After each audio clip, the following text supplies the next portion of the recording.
Exercice 3. On demande d'écrire un programme qui demande à l'utilisateur de calculer la somme de deux nombres pris aléatoirement entre 0 et 100. En utilisant le module time, levez une exception lorsque l'utilisateur ne répond pas après 10 secondes. On utilisera une boucle while. Ok, donc ce qu'on va faire dans cet exercice, exercice 3, on va utiliser la notion de l'aléatoire, ce qui veut dire qu'on va importer le module time pour calculer le temps. Ensuite, on va importer la fonction randint pour générer un nombre aléatoire. On va commencer par faire ça. On va générer un premier entier de 0 à 100, un deuxième de la même manière,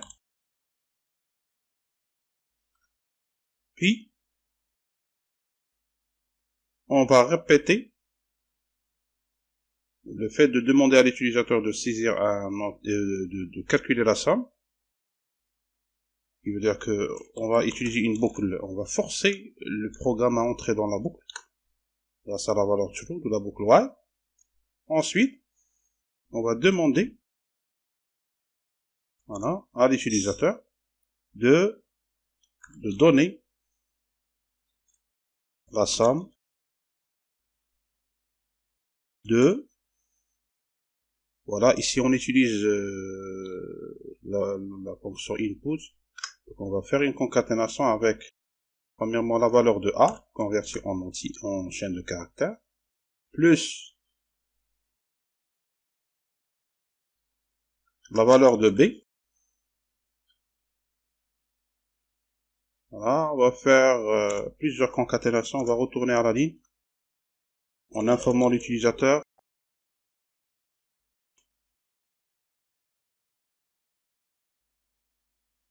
voilà, au départ, on n'avait que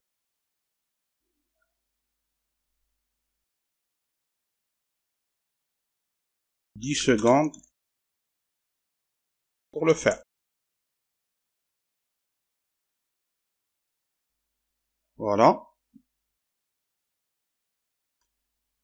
Par la suite, si S est égal à A plus B, ça veut dire que la valeur donnée par l'utilisateur est correcte, on va imprimer à l'écran.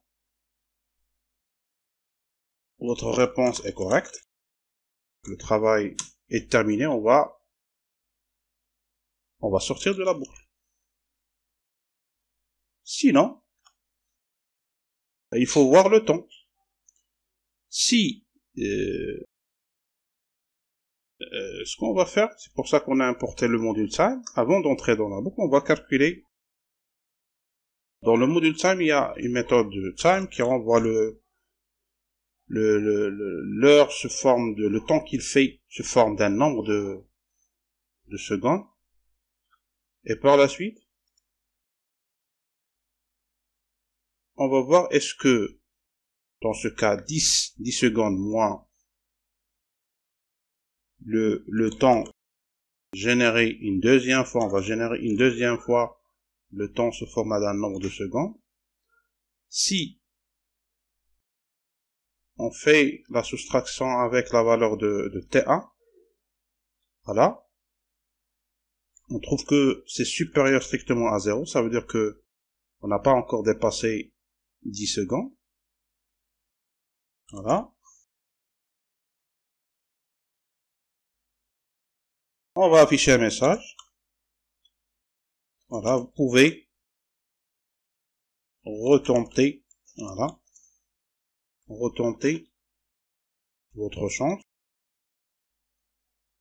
Voilà, il vous reste, voilà, et il vous reste cette valeur, 10 moins cette différence. Seconde. Pour le faire. Voilà. Si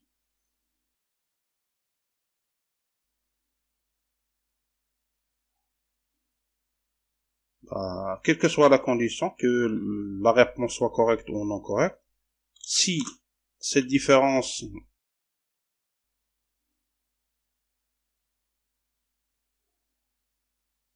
est supérieure,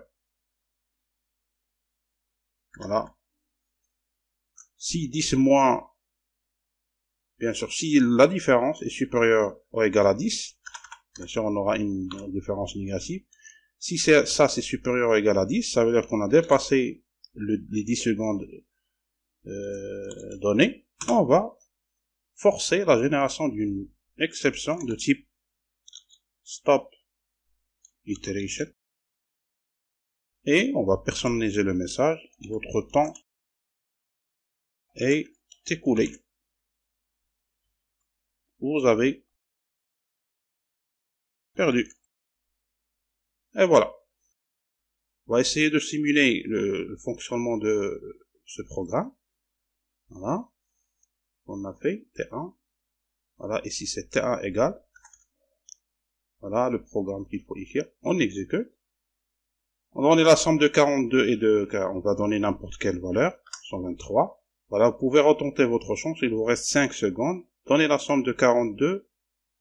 On va donner n'importe quelle valeur également. Voilà, vous voyez que il y a une exception qui a été générée. Stop iteration. Avec le message qu'on a personnalisé. On va retenter la simulation. On va donner une valeur correcte. 34 plus 29, c'est 63. Voilà, vous voyez, votre réponse est correcte et le programme se termine. Voilà pour cet exercice.